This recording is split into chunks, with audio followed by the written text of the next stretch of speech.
Ladies and gentlemen, thank you for joining me once again for another episode of Petrohead. And in this episode, I want to introduce you to my beautiful, gorgeous 2017 KTM RC390. This little bike is probably everything someone getting into motorcycling for the first time could ever imagine. And in this video, I want to describe to you a few things that I absolutely love about this bike and why I think it was a perfect choice for me to get this bike, and I think it's a perfect choice for anyone getting this bike for the first time if they're interested in getting into motorcycling for the first time, or if you're a seasoned veteran, because there are a lot of people who buy this bike and they just buy it because they just love the nimbleness of this bike. They just love that it's so light and it can be tossed around and it feels great and it has really great suspension and everything about it is just amazing. So there are a couple of mods that I have made to this bike and I will go over them with you, but in future videos I want to demonstrate the mods in a different way. But in this video we're not going to be talking so much about the mods. Some of them you can probably tell just by looking at it. I have frame sliders and a pipe installed by Yoshimura, but we'll get into that a little bit later on. But for now, to concentrate 100% on the bike and to give you my unfiltered review of what I think about this bike, first and foremost, before we actually get into it, I want to turn this baby on so this way you can hear it. It's a neutral. Perfect. So here's one thing that I absolutely love about this bike. With other bikes, you have to hold down the ignition button or the whatever this button is called to turn on the engine. But in this bike, just one push, done. Other bikes you got to hold it down, and if you don't hold it down just long enough, it doesn't want to turn on. But with this bike, really simple. Just like any other bike, you have your standard controls. You have the high beams. This is for turn signals left and right.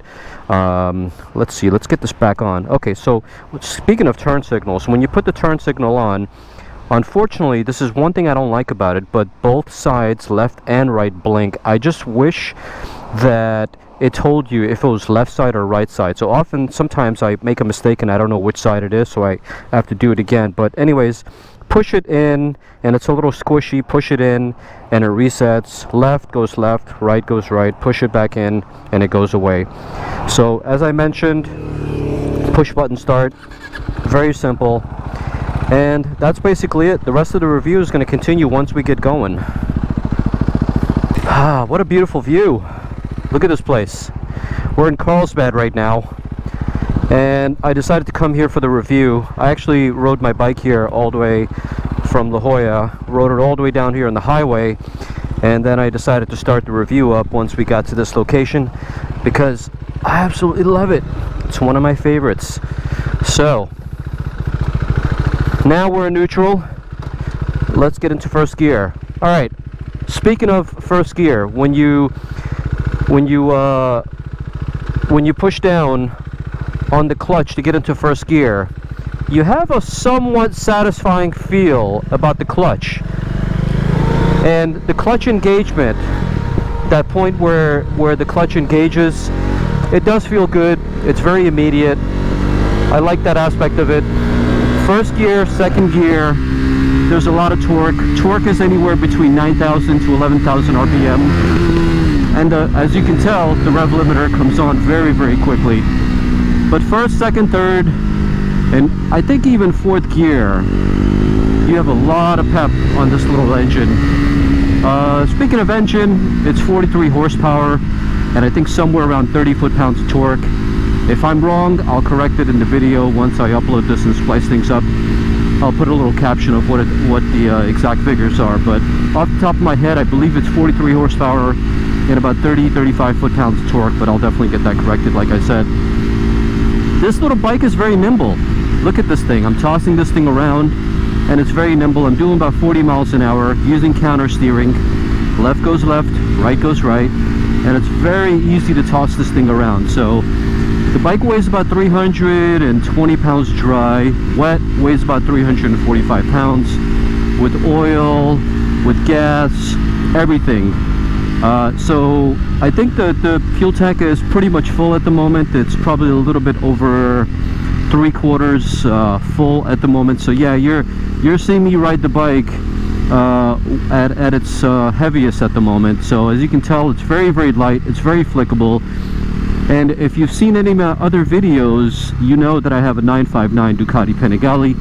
That bike is 380 pounds dry and about 420 pounds wet. So we're talking about a 100-pound difference. So coming from that to go into this, in all honesty, if you're a type of guy or girl who has ridden 600s all your life and you've never ridden 600s to 1000s and you've never ridden a 390 or a 400 such as this, it's gonna surprise you, because number one, this bike is a whole lot of fun, and number two, it's perfect. It's got the perfect amount of power, the perfect amount of balance for the street. You don't need any more, you don't need any less. Look at this view. Oh, to die for. Beautiful, beautiful. I'm getting distracted over here, but for the right reasons. I hope you're enjoying this as much as I am, but let me get back to this review. So, what was I saying? Alright, moving on. So let's talk about the brakes a little bit. The brakes are freaking amazing. If you took a look at the little intro video that I made, the brakes are massive. Now, off the top of my head, I don't have the exact millimeters, I don't have any of that kind of stuff. This is just a review based off of someone who owns one. That would be me. If you want complete review, like I'm talking about all the numbers and everything that is assigned to this bike, you can probably find all that stuff on the internet, but I don't think that's what you're in for. You think you want a review by somebody who's actually owned one, and that's me. But anyways, that being said, I love this little bike. The brakes are amazing. The clutch is amazing. It feels really good. It's got a lot of low-end torque. It has a lot of high-end torque as well, but you're gonna feel more of the torque when you're down low than anything else. You're gonna feel the torque when you're up high than anything else.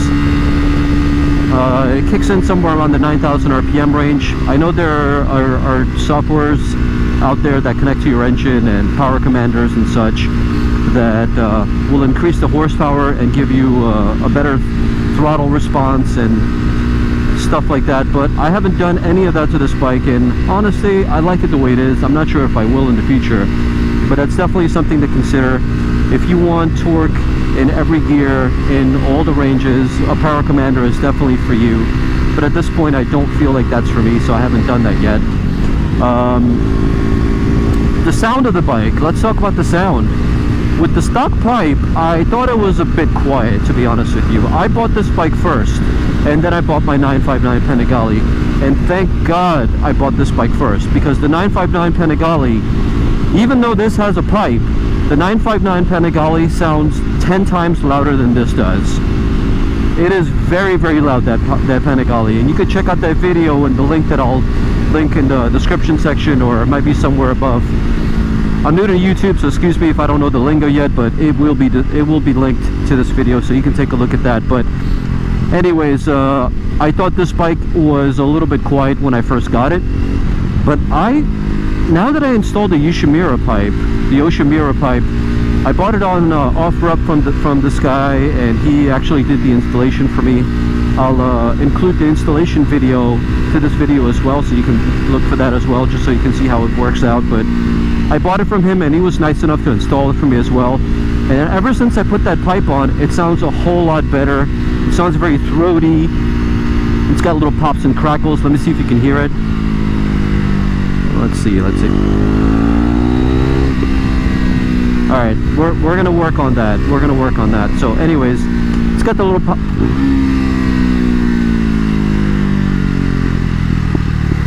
There we go. You got the little pops and crackles there, but we're going to talk a little bit more about that as soon as this light changes.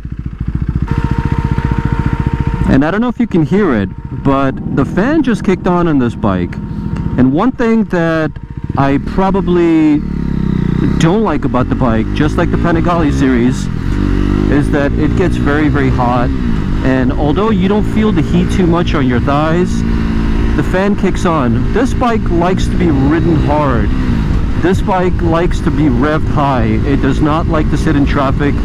This is not the kind of bike that you get if you're the type of person who likes to sit in traffic all the time, and on your way to work and back there's a lot of traffic. This bike likes to ride. I'm riding it currently in Highway 1, Highway 101 or 1, whatever it's called, towards Encinitas, going down towards La Jolla right now, going south. This bike loves canyons, this bike loves twisty roads, this bike loves track days, which I've yet to do with this bike, but definitely on the list. So this is not the kind of bike that you just want sitting around. It will get hot. The other thing I don't like about the bike, other than the heat issue and obviously the fan turning on, which is pretty loud. I mean, these are all small little niggles, to be honest with you. It doesn't really bother me that much. The heat in the Panigale, now that's a different story. If you really care about heat, Panigale is not for you. But that being said, the heat is not really an issue, and people complain about the fan, but honestly, it's a small, tiny little issue. It doesn't really bother me much, and I really don't care about it. But there are people who will not like that. It's not a perfect bike in that sense. For me, it's perfect, but for a lot of people, they prefer something different. But hey, that's for them. It is what it is. So aside from the heat issue coming out of the engine bay, it's right next to you, and aside from the fan kicking on all the time, I haven't had any other issues. Oh, the only other issue I had with it was the kickstand got loose. I took it to GP Motorcycles and they tightened it up for me, and that was basically it. But other than that, I haven't had any issues. I bought the bike with 380 miles. It's a 2017, and currently it has somewhere around 2,200 miles on the bike. So I've been riding it quite a lot. I actually took it to Palomar Mountain the other day, which I'm going to post a video as well. God, I got a lot of videos to link to this video. So anyways, my YouTube channel is going to get pretty busy anytime soon. You guys are going to have a lot of content to watch, so please stay tuned for all that stuff. So I took it to Palomar. I had a great time in Palomar. Initially, I was a little worried that the suspension might be a little bit soft or the bike might overheat, but I didn't have any of those issues, and the bike was perfect, and I really liked it around the twisties. It's one of those great little bikes that you can just toss and turn. Look how easy it is to flick this bike around. I mean, it's a red light. I can't really do anything right now, but you get the idea. As far as gas mileage is concerned, some people, you know, the reason why I bring that up is because this is a 390, 400 class bike, and you know, the kind of person I imagine buying this kind of bike is probably someone who wants something sporty. There it is, there's the fan. Can you hear it? There it is. Whatever, doesn't bother me, but it might bother you. I want to bring that up. So as far as the gas mileage is concerned, it does tell you how many miles per gallon, and also tells you the usage. You can cycle through everything here. These two buttons here are probably useless. I've never used them before, but they do something. The gas, going back to the gas mileage is very good on the highway. These are not figures that are reported. These are figures that I'm just telling you based on what I've seen. So in the highway, if I have it on 6th gear and I'm just cruising at like 70-75 miles per hour, I get somewhere around 70-75 miles per gallon repeatedly. That's what this says, and this is dynamic, so that means it's constantly changing. So if I really step on it, that number will go down, but I've never seen it on the highway go anywhere lower than like 60 or 50 miles per gallon. But if I had to average what this bike did city and highway, I would say that average is probably somewhere around 45 miles per gallon. So the kind of person that, like I said, would buy this kind of bike would be someone who number one, actually there are a couple of different types of people. The one type of person is the type of person that has that Ducati 959 or 1299 Panigale or V4S or a Gixxer 1000 or anything 600 and above, and they just want something light and nimble to throw around. They don't really care about going that fast. They don't really care about all that horsepower. They just want something sporty. They just want something that sounds good, and they want it to ride good, and they want to take it to track day events and not break the bank when it comes time to upgrade the bike or maybe do some work on it. So that's number one. That's the first kind of person that would buy this bike. The second type of person that would buy this bike is your daily commuter type of guy who wants to ride to work and back all the time, but they don't want a slush box. they don't want something like a cruiser. They want something with a little bit more zip, and you know, something that they can take to the mountains and the canyons once in a while, and quite possibly do a few track days. Then this bike is perfect for that kind of person. So regardless if you're a person who's coming from like a Gixxer 1000 or a Panigale 959 or anything with 600 and above, or if you're that guy that wants a daily rider but wants something sporty, this bike would be for you. And as far as the gas mileage is concerned, for that type of person, this would offer substantial gas mileage. It does have a 2.5 gallon small tiny little gas tank. It's really not that big. There are a lot of people who complain about it, but the people that complain about it just don't realize that yes, it does have a small little gas tank. It's 2.5 gallons. I forgot, like I said, I don't know exact figures, but you're really not filling up all the time. I mean, if you're tracking this bike every single day, yeah, take a 5-gallon gas tank with you when you go to track day events. But on a daily basis, if you're riding this back and forth to work, this will do better gas mileage than your Toyota Prius does. So I don't know what those people are complaining about. Yes, it has a small little gas tank, but you're not filling it up that much, so why worry about it? Why even think about it? When you go to the gas station to fill up this bike, you're probably going to pay anywhere between $7 to $10 to fill it up, depending on where you are. Most of the time when the gas light comes on, I mean, it has a gauge where it tells you how much gas is left. It will tell you that you need to fill up. So when you go to the gas station, fill up. Most of the time for me, it's about 1.5 gallons at most that I have to fill up, because the other gallon is probably the reserve. So that's pretty much the gas mileage. I have no issues with that. The other thing is I want to talk about is that when you're riding this bike from first to second gear to third gear to fourth gear, it revs so fast all the way to 11,000 that the shift light used to come on for me at somewhere around the 7,000 range RPM. I took that off, man. It was bothering me, so I took that off and I pushed the shift light all the way to 10,000. So now I barely see it. By the time I see the shift light, I'm already at red light, and that's when I start shifting. But figures for this bike, I think I saw somewhere 5 seconds 0 to 60, but I don't doubt it. I think this bike can do 0 to 60 in about 5 seconds. You know, if you're really buying this bike for 0 to 60 times, I got bad news for you. This is not the bike for you. But if you're buying it to have a lot of fun and to whip this thing around as I'm doing right now, this is the perfect bike for you, because it's light, it's nimble, it's pretty comfortable, to be honest with you. You're not sitting on it, you're sitting in it. It actually feels like I'm sitting in the bike as opposed to on the bike. My Panigale, I'm sitting on the bike.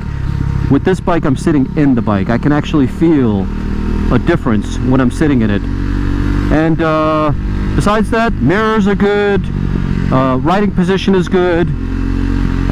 It sounds good now that I had the Yoshimura pipe put inside of it, and it looks good. I just love that black, that orange pumpkin color scheme that it has. It gets a lot of attention. A lot of people really like it. And let's get some speed going. I can't really do much because we're in regular streets here, but it sounds good, doesn't it? Yeah, downshifting is fun. Oh, and those pops. All right.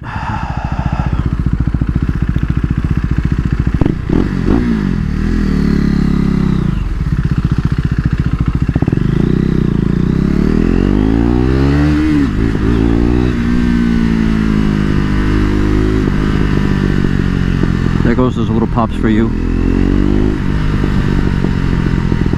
There you go.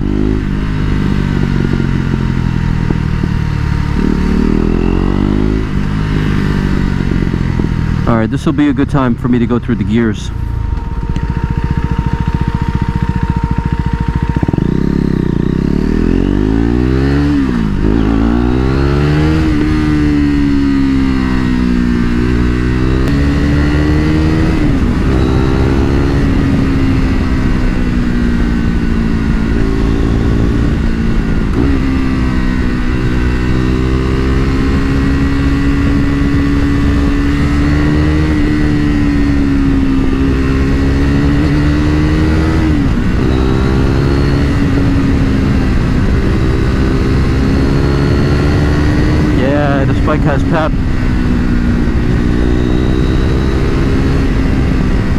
So what do I think about this bike after riding my 959? And those downshifts, look at that.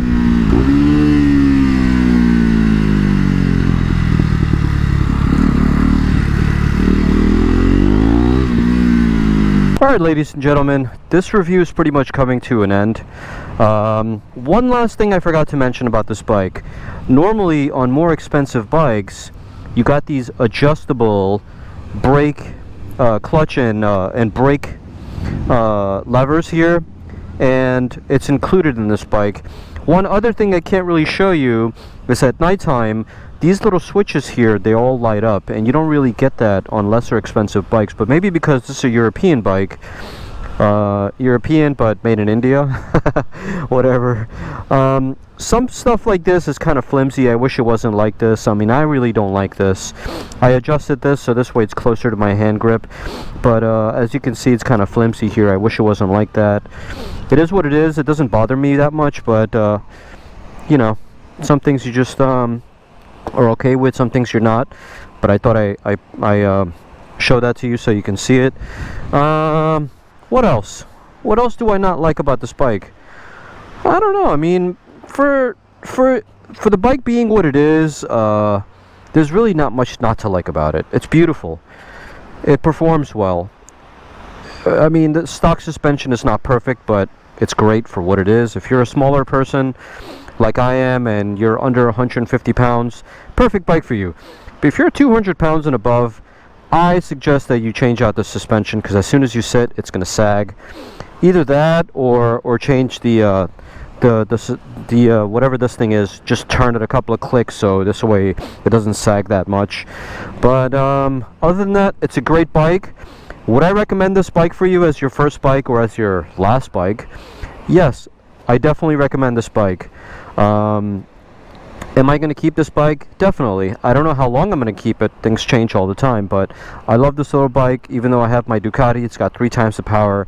There's no regrets. This is the perfect little bike for the street, and the Ducati is the perfect bike for the street and the track, and this as well. But you make up your mind. It's your choice now.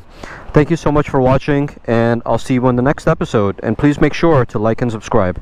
Take care, guys. Thank you.